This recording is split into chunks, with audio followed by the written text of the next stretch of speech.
सर्वांना नमस्कार. सर्वप्रथम मध्यम आकाराचे एक माठ घ्यायचे.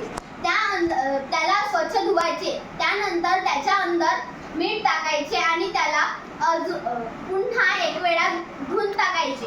त्यानंतर एक कुंडी घ्यायची आणि त्यामध्ये स्वच्छ धुतलेली वाळू टाकायची. त्या वाळूवर माठ ठेवायचे आणि त्याच्या काठापर्यंत स्वच्छ धुतलेली वाळू टाकायची. त्यावर थोडेसे पाणी टाकायचे. त्यानंतर त्या माठामध्ये फळे भाजी टाकायची आणि त्यावर झाकून द्यायचे. असे आपण पर्यावरण पूरक शीत कपाट तयार करू शकतो. परिसरात उपलब्ध साहित्यातून पर्यावरणपूरक शीत कपाट तयार केल्यास आपण विजेची बचत होते.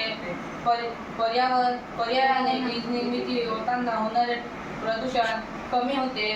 इलेक्ट्रिक मधून पर्यावरणाला घातक असणारे असे वायू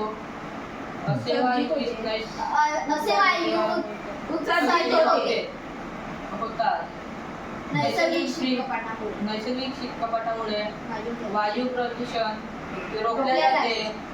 आपण आपल्या घरी शाळेत पर्यावरणामुळे पर्यावरण नैसर्गिक फ्रीज तयार करू शकतो.